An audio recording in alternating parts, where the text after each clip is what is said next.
할렐루야. 저는 금요일 국민일보 미션 난의 헤드라인을 장식한 기사를 보고 깊은 감동을 받았습니다. 기사의 제목은 바보 의사 안수연이 남긴 일할 후배 60명 양성 크나큰 열매, 이렇게 길게 되어 있었습니다.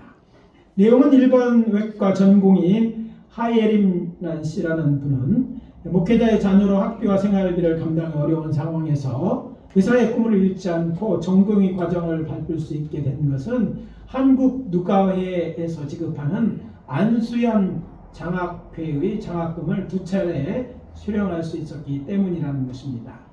이 장학회는 아시는 분이 계시는지 모르겠지만 고려대 전공이었던 고 안수연 씨의 이야기를 담은 책 그 청년 바보 의사의 책 수익금을 바탕으로 설립된 장학재단입니다. 주변 사람들에게 청년 예수로 불렸던 그는 돈이 없는 환자의 검사실을 대신 내주고 또 시한부 환자들의 말동무가 되어 주었는데 34 젊은 나이에 신중후군 출혈로 생을 마감했습니다. 그의 유가족은 책 수익금 전액을 그가 활동했던 누가회에 기부했고 이를 통해서 지난 15년간 하씨와 같은 의대생 60명이 장학금을 받았다는 것입니다. 요즘 국내외의 불안정한 상황, 또 내수 경기의 장기 침체, 또 어려움을 겪는 분들이 이런 가운데 많아졌는데, 이런 가운데 일찍 생을 마감한 젊은 크리스천 의사의 선행이 신문에 실린 것을 보고 경제적 어려움과 사회 불안으로 마음마저 곤고해지고 있는 이때가 바로 우리 예수 믿는 자들이 주의 말씀에 순종하여 세상의 빛으로, 그래서 빛을 드러내는 때라고는 생각을 하게 되었습니다. 참 희망이 없어 보이는 데잖아요. 그렇지만 우리가 정말 이런 데에서 예수 믿는 자들께 저들의 희망이 되어야 된다는 그런 생각을 하게 된 것이죠. 그래서 저는 오늘 아침 우리가 함께 봉독한 누가복음 10장 25절에서 37절을 본문으로 사랑해야 얻는 영생이라는 제목으로 하나님의 말씀을 전하도록 하겠습니다. 첫째, 영생은 사랑하는 자만이 얻을 수 있습니다. 따라해 봅시다. 영생은 사랑하는 자만이 얻을 수 있다. 제가 물어보겠습니다. 어떻게 영생을 얻을 수 있다고 여러분은 배우셨고 또 여러분은 어떻게 믿습니까? 누가 한번 큰 소리로 말씀해 주시기 바랍니다. 어른들은 하기 힘들면 학생들 한번 얘기해. 어떻게 영생을 얻는 걸까요? 학생이 3명밖에 없어. 얘기해 보세요 한번. 너무 쉬워? 예수님과 하나님을 믿는 것 아니겠습니까? 예수도 하나님. 예수를 구주로 믿는다는 얘기겠죠. 구세주로 믿는 자가 구원을 얻습니다. 예, 맞습니다. 저도 그렇게 가르쳤고 제가 세상으로 나가 복음을 전할 때도 그렇게 전합니다. 왜냐하면 성경에 분명하게 나와 있기 때문이죠. 사도행전 16장 보면 바울과 실라가 제2차 전도여행 중에 아시아에 있는 특별히 아시아에서 이제 마케도니아에 있는 곳으로 선교지를 옮기게 됐어요. 마케도니아 유럽의 관문이죠. 그런데 그 관문이라고 하시는 첫 번째 성 이름이 빌립보였어요. 그래서 빌립보에 가서 복음을 전하는데 귀신 들려 점치는 여종을 고쳐주는 일로 이 여종 주인이 이제 그 여종을 통해서 돈을 못 벌게 되니까 관리들에게 이렇게 고발합니다. 로마 사람들이 받지도 행하지도 못할 풍속을 전한다. 이렇게 전해서 이제 바울과 실라가 관리들에게 붙잡혀서 매맞고 그리고 깊은 감옥에 갇히게 됩니다. 그런데 한밤중에 자다가 깬 일이 생겼는데, 왜냐하면 지진이 일어난 거예요. 지진이 그냥 열린 게 얼마나 세게 지진이 왔는지 문이 다 열리고 죄수들에게 채워졌던 착고까지 풀리게 되었습니다. 다 아는 얘기죠. 그래서 이제 잠자다가 갑자기 지진 갑자기 오는 거고, 그래서 놀라가지고 깬 간수가 생각합니다. 아, 죄수들이 다 도망가구나. 그렇잖아요. 옥문이 열리고 이런 상황이니까. 근데 당시에 보면 죄인이 도망가면 지키고 있던 들이 그 죄를 대신 받아야 되는 그런 법이 있는 거예요. 그러니까 이제 나는 희망이 없는 거죠. 그래서 고문받고 죽느니 아예 뭐한다? 자결하겠다. 그래서 칼을 빼어갖고 자결을 하려고 할 때에 바울이 저를 말려 이렇게 말합니다. 우리가 여기 있다. 얼마나 깜짝 놀랐겠어요. 다 도망가고 없는 거였는데. 그래서 놀란 간수는 그들을 데리고 나옵니다. 그리고 그들에게 묻습니다. 내가 어떻게 하여야 구원을 받으리까? 그러자 바울이 그에게 말하죠. 주 예수를 믿으라. 그리하면 너와 내 집이 구원을 받으리라. 사도행전 16장 31절입니다. 이 말씀은 우리 구주 예수님의 말씀에 사실 뿌리를 둔 것입니다. 부활하신 예수님은 승천하시기 전에 당신의 사랑했던 한 11제자들과 마지막 음식을 먹는 자리에서 이렇게 말씀하시죠. 너희는 온 천하에 다니며 만민에게 복음을 전파라.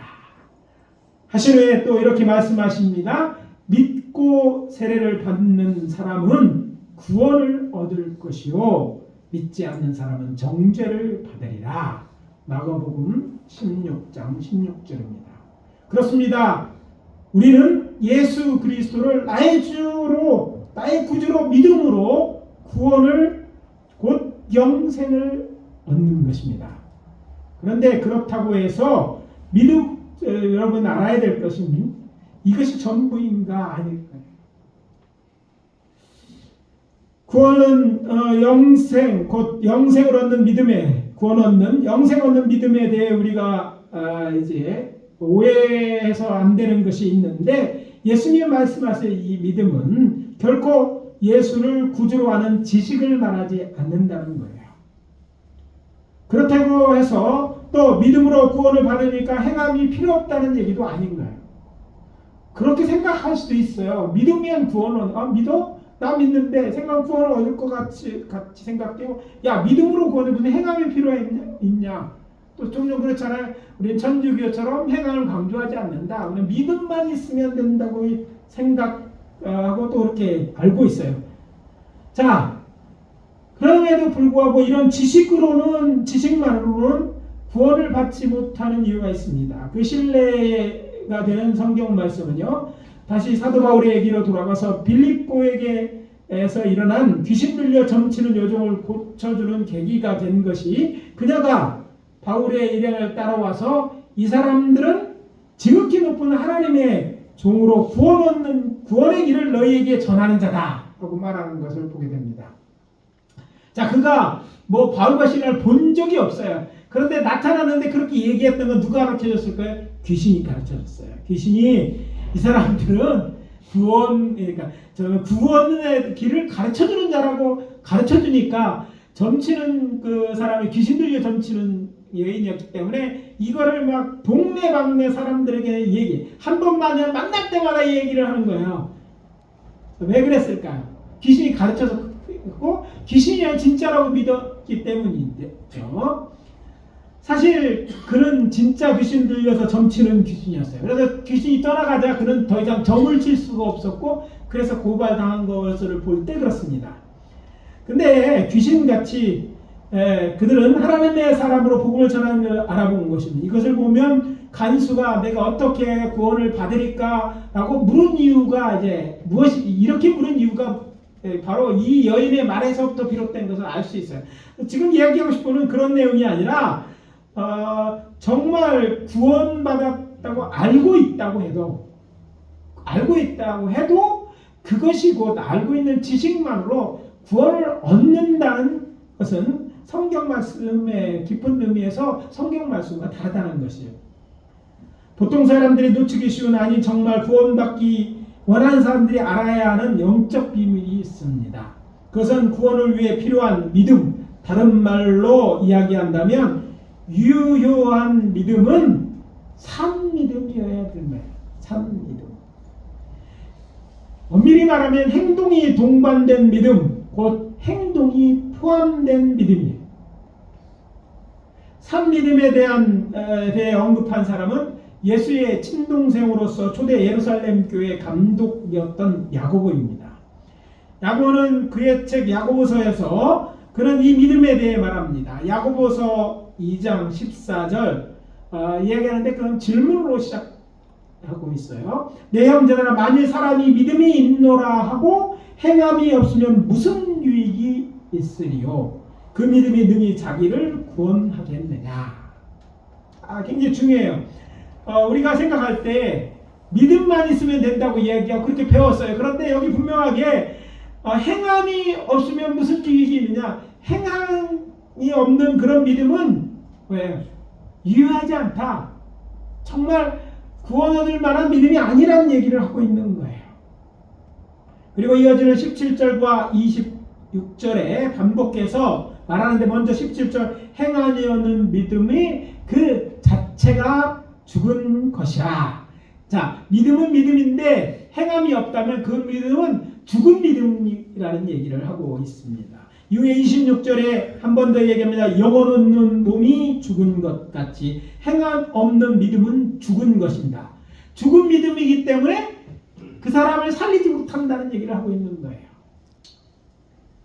이것은 산 믿음이 자기를 구원한다는 이야기예요. 흥미로운 사실은 이 사이에 이런 비유를 들어 설명합니다. 내가 하나님은 한 분이신 줄 믿느냐? 잘하였도다. 귀신들도 믿고 떠난다. 자, 이 얘기를 하고 있는 거예요. 귀신들도 그거 다 믿어. 그러니까 떠나는 거야. 이렇게 얘기하는 것이죠. 다시 바울과 실라가 만난 귀신들 여기로 돌아가서 이 여인은 그 사실을 어떻게 알았을까? 얘 귀신이 가르쳐서 알았대. 그런데 중요한 사실은 알았다고 해서 그것이 그가 구원받을 수 있게 됐다는 말이 아니라는 것이죠. 이해가 되시면 아멘. 한 걸음 더 나가서 예수를 구주로 믿는 행함 있는 믿음이란 자신이 죄인임을 인정할 뿐 아니라 자신의 죄를 하나님께 회개하고 예수를 자신의 구주로 영접하였음을 교회 앞에서 이제 공포하는 의미에서 침례를 받는 이런 구체적인 행동이 있어야 산 믿음이고 이 믿음이 있는 자가 구원 곧 영생을 얻을 수 있는 거예요.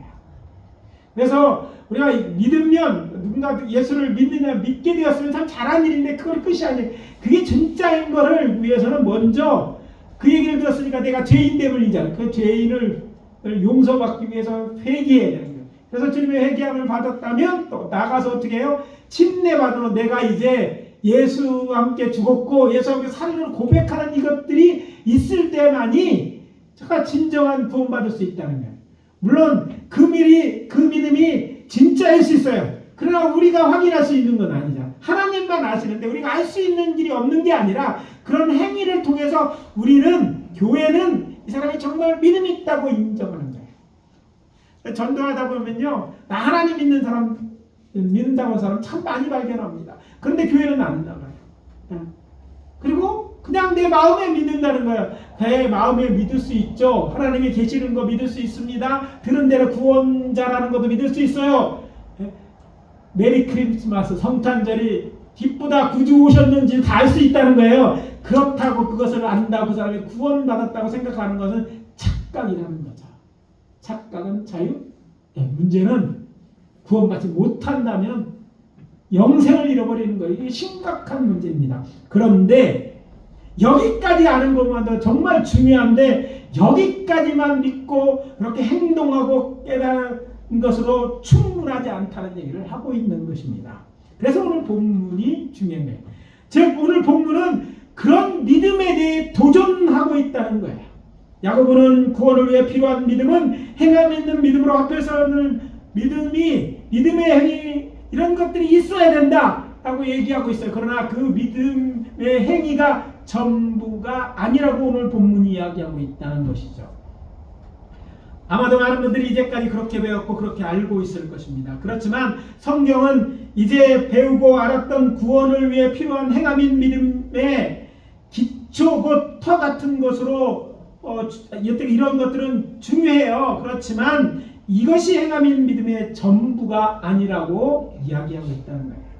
주의해야 할 것은 이런 도전이 초대교회 성도들을 포함한 제자들, 더 나아가서 어떤 신학자들이나 목회자들이 제기된 것이 아니기 때문입니다. 왜냐하면 그것은 우리 구주이시고 성자 하나님이신 예수 그리스도께서 이미 지금부터 2000년 전 그것도 그의 공생의 기간 중에 말씀하셨고 그의 내용이 누가복음서에 기록되어 있기 때문입니다. 그리고 그 내용이 오늘 본문 앞부분입니다. 예수님에게 한 율법 교사가 나와서 질문합니다. 선생님, 내가 무엇을 하여야 영생을 얻을까? 그럼 대단한 사람이라고 생각해요. 사람들이요, 오늘의 삶이 굉장히 중요해요. 내일 무슨 일을 할까? 뭐 이런 건 사실 궁금하잖아요. 근데 영원히 사는 것에 있어서 얘기하는 것은 이게 쉽지 않은 거예요. 근데 이 사람이 이 율법사, 율법을 가르치는 교사, 어쩌면 살아있을 때 어떻게 지켜야 되고 강조하는 그런 사람이었을 것처럼 보이는데 그는 보다 더 먼 것에 대한 관심이 있었어요. 영원히 사는 데 대해 관심이 있었어요. 여러분, 영원히 사는 것에 대해서 관심을 가져야 됩니다.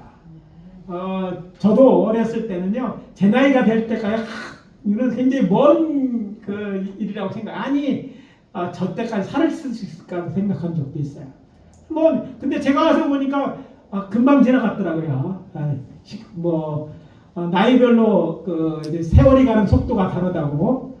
이제 저는 70km, 조만간 70km 가게 생겼어요. 이제 이렇게 됐을까 생각하면 그렇게 지나가는 거예요. 그런데 중요한 건 그렇게 계속해서 지나가는 게 아니라 언젠가 끝이 있다는 거예요. 그러니까 누구나 올 수 있고 앞에 얘기한 것처럼 그것이 갑자기 올 수도 있어요. 그래서 늘 우리는 무슨 준비를 해보고 살아야 되냐면 이 세상이 끝이야라는 걸 알고 다음에 그 뒤에 영원한 삶에 대해 준비하고 살아야 되는데 사람들은요, 눈에 보이는 것만 살려고 이것에 대해 무관심하다는 거예요. 여러분들이 신앙생활하는 게 너무나 잘했다고 생각하는 거예요. 지혜롭다고 생각하는 거예요. 왜? 일찍서부터 구원, 영생에 대해 생각하고 그 길을 준비했다는 데에 대해서 정말 여러분은 잘한 거, 지혜로운 선택이에요. 많은 사람들은요, 이걸 생각하지 못해요. 죽고 나서, 죽고 나면 끝나는 거예요. 버스 지나가서 손 들어봐야 버스가 오지 않는 것처럼 이미 끝나는 거예요. 그런데 그 죽음이 언제 올지도 모르는데 준비하고 오지 않대. 이것처럼 미련한 사람이 없어요. 머리가 좋대. 뭐가 머리가 좋대? 그 머리 좋은 게 무슨 쓸모가 있냐. 이거. 정말 중요한 건 그러는데 이 사람 정말 그것에 대해서 궁금했어요. 그런 선생이었음에도 그것에 대해서 물은 거예요. 그랬더니 예수님이 이렇게 말씀하십니다. 율법에 무엇이라고 기록되었으며, 너 율법 교사잖아. 율법에 뭐라고 기록되고 내가 어떻게 읽느냐, 너가 어떻게 이해하느냐고 되물으셨던 거예요. 그러자 그는 대답합니다. 내 마음을 다하여 목숨을 다하며 힘을 다하며 뜻을 다하여 주 너의 하나님을 사랑하고 또한 내 이웃을 내 자신같이 사랑하라 하였나이다. 자, 율법 전체를 꿰뚫는 말씀이 전체의 핵심인 말씀을 얘기하는 거예요. 그것이 영생 얻는 길이라는 그가 이제 알고 있었던 거예요. 그러나 분명하지 않아서 예수님한테 물은 거였고 그때 주님은 분명하게 말씀하십니다. 내 대답이 옳도다. 정답 딱 얘기하시는 거예요. 근데 그것이 끝이 아니었다는 거예요. 뭐라고 이어서 말씀하면 이를 행하라 그러면 살리라. 아는 것으로 구원이 있는 게 아니라 이 말씀대로 네가 살아야지만 그래야지만 네가 산다는 거예요. 행해야만 산다는 거예요. 하나님을 사랑하고 이웃을 사랑하는 것 바로 이것이 행함이 있는 믿음의 표현으로 고린도전서 3장 10절 바울이 언급한 터와 같은 것이 앞에서 언급한 믿음에서 난 행동이라면 이것들을 그 터 위에 세우는 믿음의 증거들로 받쳐주는 두 개의 굵은 기둥과 같은 것이 이거예요. 자, 우리가 출발은 예수를 회개하고 예수를 구주로 영접하고 침례를 받아 사람을 공포하는 것. 이건 출발이에요. 믿음의 첫 출발인 거예요. 이것이 꼭 있어야 되죠. 그러나 그것은 끝이 아니라 그 다음에 뭐가 이어져야 되냐면 그 믿음이 정말 있다면 그 믿음의 증거들을 계속 쌓아야 되는데 그것은 뭘로요? 그렇게 정말 고백했다면 너는 하나님 사랑하고 그렇다면 너는 이웃을 사랑하는 그것을 행하야만 너의 믿음이 있는 증거들이 이게 확실한 거야 라고 가르쳐주고 있다는 거예요. 혹시 율법과 복음을 대조하는 신앙을 가진 분이 있다면 신학자 또는 목사라 할지라도 그 말이 진리의 책인 성경 곧 특히 복음서에서 성자 하나님이시여 구주이신 예수님이 하신 말씀과 같은지 살펴보고 누구의 말을 따라야 할지 판단하셔야 할 것입니다. 자신이 어떤 새로운 계시를 받았다든지 아니면 영예를 한다고 하면서 다른 말을 한다면 그것은 사단의 거짓말입니다. 물론 복음서에서 애매하고 상징적인 그리고 예언적 말씀도 있지만 오늘 본문처럼 주께서 어떤 주제에 대해서 분명하게 말씀하셨다면 그의 말씀대로 믿는 것이 바른 시장이에요. 거기 분명하게 그냥 내가 믿으면 된다 구원 얻는다고 설명하지 않아요. 예수를 내가 고백하는 것으로만 설명하지 않았어요. 너 어떻게 살아야 된다. 하나님을 사랑하고 이웃을 사랑하는 그걸 행하여야지만 구원을 얻는다고 했으니까 여러분이 구원에 확실히 얻기를 원하면 그 단계 지나갔으니 잘했는데 그것으로 끝나고 생각하지 말고 이제 믿음만 지키면 내가 안 이러면 생각하지 말고 정말 그 믿음이 정말 산 믿음이 됐어요. 계속해서 그 믿음이 있음을 들어야 되는데 하나님을 사랑하는 것으로 이것을 사랑하는 것으로 그런 삶으로 여러분은 믿음이 있은 것을 늘 증거해야 된다는 거예요. 주님 언제 오실지 알 수 없지만 그런 믿음이 그 주님이 부르신 순간 우리에게 있다면 묻지 않고 따지지 않아도 돼요. 의심하지 않아도 됩니다. 될까 안 돼. 죽어봐야 알지. 이건 믿음이 아니에요. 그렇게 있다면 성경 말씀 우리 주 예수 그리스도의 말씀 확실한 말씀이니까 구원받았다고 영생을 얻었다고 믿어도 되는 거예요. 그리고 그 죽음이 앞에 서서히 다가온다면 그 죽음이 끝이 아니라 하나님 앞에 영원히 사는 것을 이어주는 통로라고 해서 담대히 받아들일 수 있는 믿음이 생길 줄 믿습니다. 저는 이런 신앙을 가지고 우리 사랑하는 사람들이 살기를 원하는 거예요. 하나님 사랑, 이웃 사랑은 더 이상 우리의 선택사항이 아닙니다. 필수입니다. 그것이 죽고 사는 것을 결정할 텐데 머뭇거리거나 내일로 미루어서는 안 될 것입니다. 그래서 강력하게 우리 구주 예수 그리스도 이름으로 권면합니다. 하나님을 사랑하고 이웃을 사랑함으로 행함 있는 믿음을 주께 복음으로 영원히 사는 저와 여러분이 다 되어주시기를 예수 그리스도의 이름으로 축복합니다. 축복합니다. 둘째 우리에게 주는 메시지는 이것입니다. 우리가 사랑해야만 하는 이웃은 도움이 필요한 사람입니다. 따라해 봅시다. 우리가 사랑해야만 하는 이웃은 도움이 필요한 사람이다.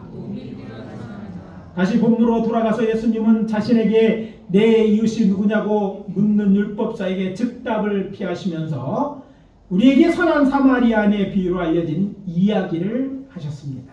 많은 분들이 다 아는 그런 얘기, 쥐락기 때부터 자주 듣는 그런 얘기잖아요. 세상 사람도 많이 알더라고요. 이것은 누가 우리의 이웃인지 알려주기 위한 이야기. 근데 왜 이 얘기를 하셨는지를 사람들이 놓치는데 이것은 우리가 사랑해야 될 이웃이 누구냐에 대해서 주님이 설명하신 이야기가 선한 사마리아 얘기하는 것이죠. 비유에 등장하는 주인공은 예루살렘에서 여리고로 내려가는 길에 강도를 만나서 자신이 가진 모든 것을 빼앗겼을 뿐만 아니라 죽도록 두들겨 맞고 버려진 사람입니다. 참 어떻게 보면 불행한 사람이에요. 잖아요. 예루살렘에서 여리고 내려가는 길에 강도를 만났어. 근데 그것뿐만 아니라 강도가 만나서 뺏으려 했잖아요. 있는 거 다 줬는데 그걸 키지 않냐나 오히려 또 맞았어. 죽도록 맞았어. 그리고 또 옷까지 다 뺏긴 채로 버려졌어. 그 사람이에요. 그 사람에 대한 얘기를 하고 있는 거예요. 해발 720m, 어떤 건 이제 800m도 되는데 하여튼 예루살렘 성은 해발 800m 정도 되는 곳이에요. 그래서 산지라고 할 수 있죠. 근데 예루살렘은요, 여기 보시면 지도에 보면 그 예루살렘이 있는 곳 가운데쯤 사자 밑에 쪽에 예루살렘이 있는데 유대 광야 이렇게 있는 광야 가운데 있는 성이죠. 근데 이에 반해서 여리고 저 그 밑으로 그 고동색으로 칠해진 데 밑으로 쭉 내려보시면 사해자 밑으로 쭉 해서 요르단 계곡하고 사이째 보면 이렇게 서로 길이 흰 길하고 만나는 길에 여리고라는 데가 있어요.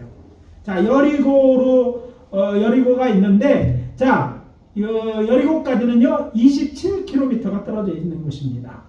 그래서 여기 보면 그곳에 가려면 요단 계곡에서 이제 기둥 밑으로 있는데 그곳은 저기 보면 요르단 계곡에 있는 곳이에요. 요르단 계곡은요 이 여기 못해 지중해보다 얕은 곳입니다. 여리고는 해저 그러니까 해수면보다 258m나 아래에 있는데요. 그러니까 예루살렘과 그 여리고의 고도차가 1000m가 되는 거예요.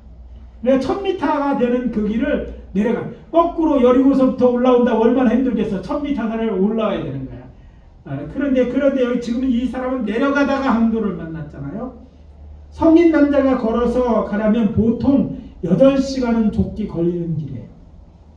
그리고 그 길은 뭐 이렇게 쉴 수 있는 곳이 별로 없어요. 거의 뭐 광야였기 때문에 중간에 그 당시에 이제 그 여각이라는 곳이 한 군데 있기는 했지만 보통은 이제 하루에 가고 뭐 이렇게 할 수 있는 건데 아무튼 이런 곳이에요. 그리고 이것은 구름지가 있는 곳이에요.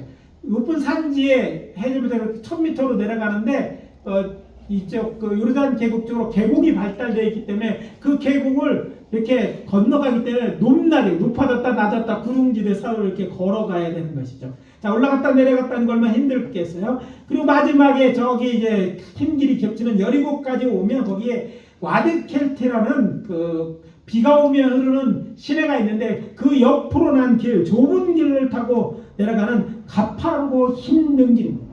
근데 이 길의 특성 중에 하나는 주변에 여기저기 군데군데 석회암 동굴이 있다는 거예요. 자, 우리 강원도가 석회암으로 되어 있잖아요. 그러니까 동굴이 생기는 것처럼 자 이쪽에 우리가 알고 있는 우리가 고동세르처는 예루살렘의 중심, 우리가 족장들이 살던 그 산지가요 석회암으로 되어 있어요. 그러니까 비가 들어와서 잘 흐르면 구멍이 생기겠죠. 그래서 아래쪽으로 그래서 석회암 국문들이 크고 작은들이 발달해 있는 거예요. 자, 따라서 1세기의 신약 성서 시대에 이곳은요 문둥병자, 로마인의 투항하는 열심당원들이 거처가 되기로 해서 광야에 다른 것이 없는 거예요. 어디에 숨었는지 잘 몰라. 굴이 많으니까. 그러니까 그런 데 숨어 있어요. 그들만 사는 게 아니라 그것을 그렇게 은밀한 은신처 삼아 활동하는 강도나 도둑이 자주 출몰하는 무범지역이었어요.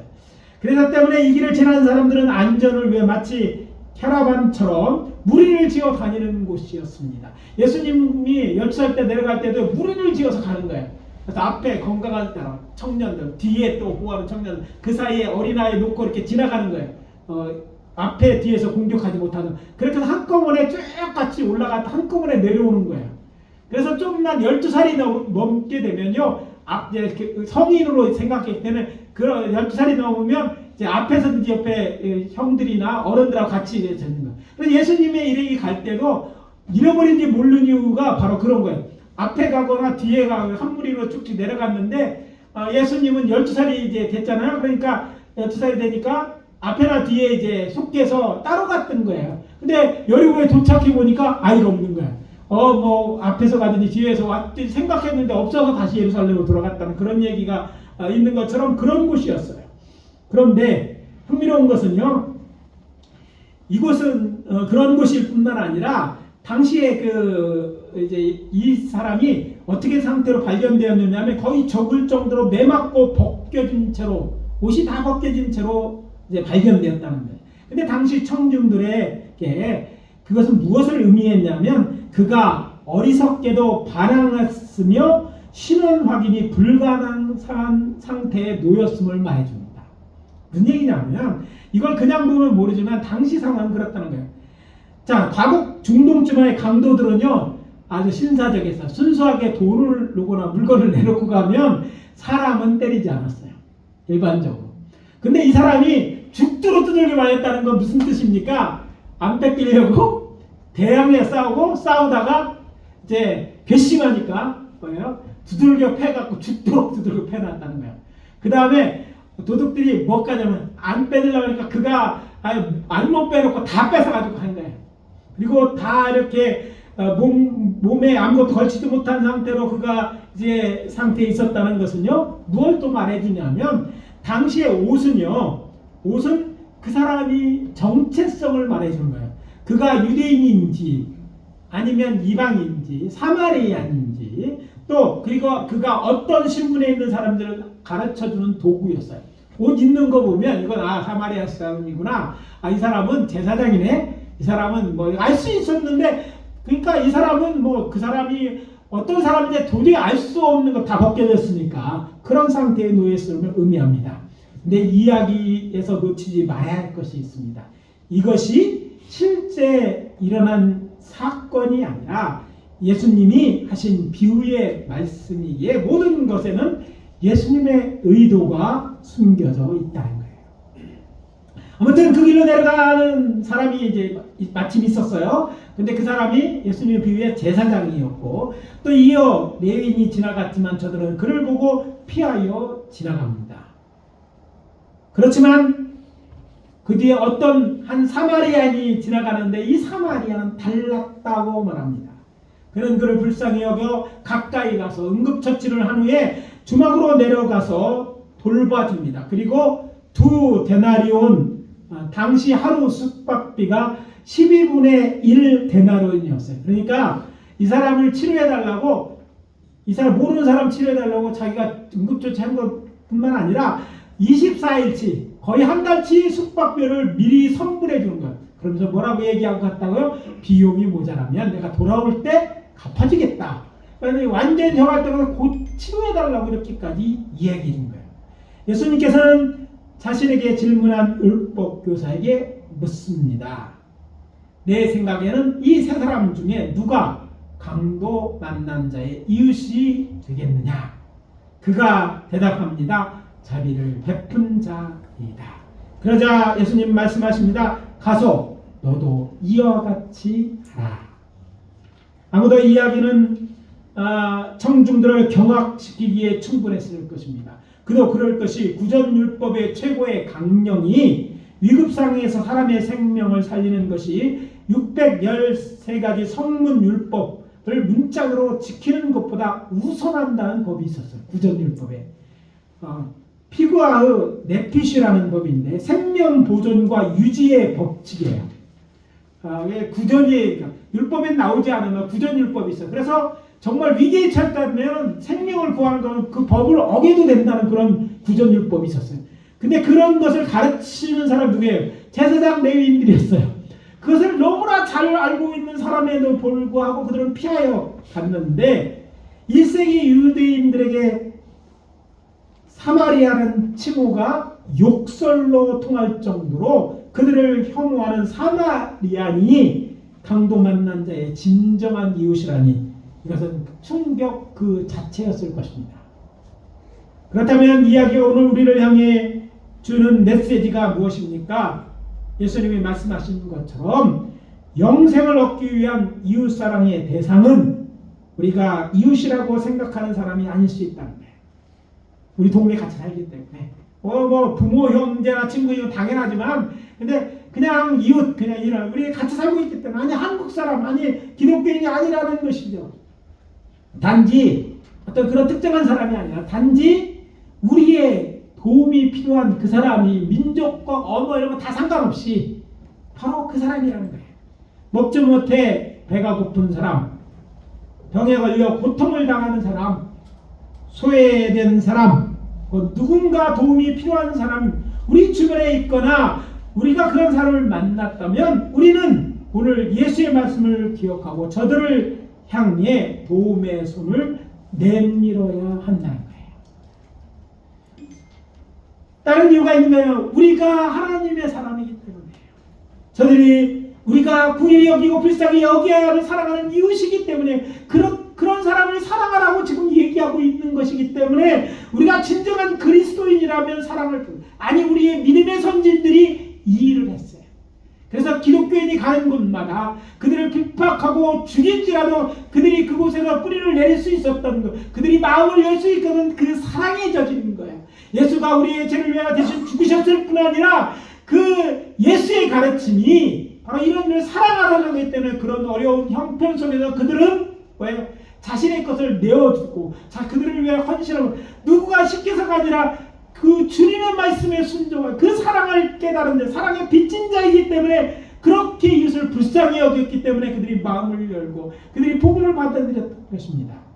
우리는 우리를 구원하기 위해 하늘 보좌를 버리시고 이 땅에 오셔서 우리 대신 십자가 달려간 예수 그리스도를 믿음으로 구원을 얻은 그리스도인이기 때문에 이렇게 이웃을 사랑해야 마땅합니다. 잊지 마십시오.